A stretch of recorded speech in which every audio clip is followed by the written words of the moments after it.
नमस्कार दोस्तों, मैं आज आपके सामने एक नई वीडियो लेकर आया हूँ। ये वीडियो पौधों पर आधारित है। इसका टॉपिक है the relation between leaf venation and roots. मतलब पौधों में जो पत्तियों में शिरा विन्यास किस तरह का होता है, शिरा विन्यास और जड़ों में क्या संबंध है, ये आज का हमारा टॉपिक है। तो इसके लिए मैं खेतों से अलग अलग तरह के पौधों का सैंपल लाया हूँ। तो ये दो तरह का सैंपल है।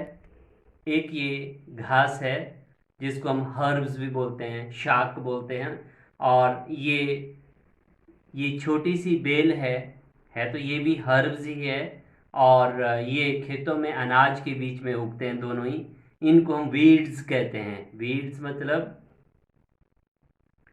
बीड्स जो इस तरह के घास होते हैं कि एक प्रकार का घास होता है जो खरपतवार कहलाता है, और इनको हम बीड्स भी बोलते हैं।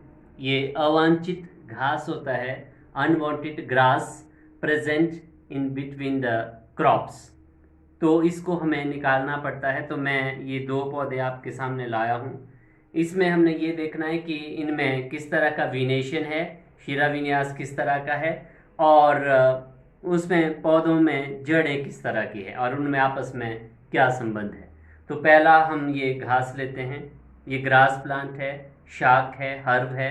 तो इसमें अगर हम देखेंगे तो ध्यान से देखो आप, इसमें एक बीच में मिड रिब है।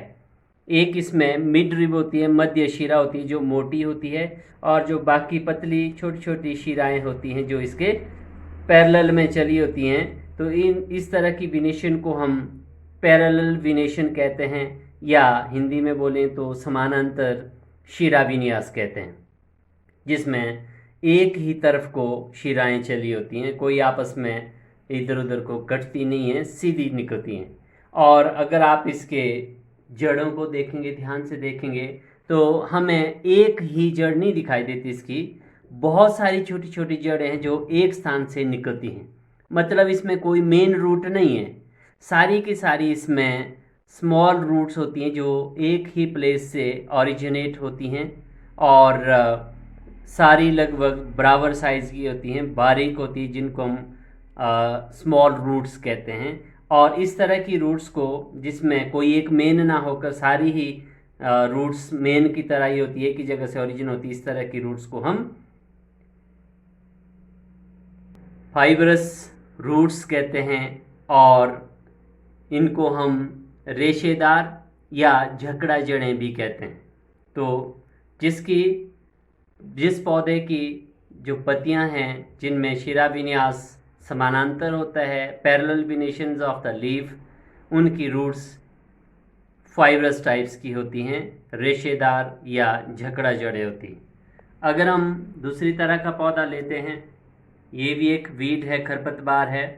अगर इसके हम पत्तियों को ध्यान से देखेंगे तो इसमें ये मिड रिब एक है, परंतु यहाँ से बहुत सारी छोटी छोटी जो शिराएं हैं वो यहाँ से ओरिजिनेट हुई हैं इसी मेन से, और ये एक जाला जैसा बना हुआ है। तो इन सभी पत्तियों में आप देख सकते हैं ये जालिका रूपी शिरा विन्यास कहते हैं, इसको जालिका रूपी बोलते हैं या रेटिकुलेट वीनेशन कहते हैं। ये इन पौधों में होती है। और ये जो रेटिकुलेट वीनेशन है पत्तियों में, अगर आप इसके रूट्स देखेंगे तो रूट्स किस तरह की होती है। रूट्स इसमें बिल्कुल ही अलग तरह की है। एक इसमें मेन रूट होती है और बाकी इसमें लेटरल रूट्स होती हैं, छोटी छोटी साइड को निकली होती है। इन छोटी रूट्स से ये जो बड़ी रूट से जुड़ी हुई होती है छोटी रूट सारी, और इस तरह के इस रूट को हम सिस्टम को बोलते हैं, रूट सिस्टम को टैप रूट सिस्टम बोलते हैं, या हम इसको मूसला जड़ बोलते हैं। तो ये मूसला जड़ है। तो हमने ये देखा कि जो समानांतर शिराएं थी इसमें, इस पत्ती में जो पैरेलल विनेशन थी, इसकी रूट्स फाइब्रस रूट्स होती हैं, और जो रेटिकुलेट विनेशन वाला पौधा होता है उसकी जो रूट्स होती हैं वो टैप रूट वाली होती है। तो दो तरह के पौधे हैं और दो तरह की आपकी इसमें पौधों में आप देख सकते हैं वो रूट्स हैं।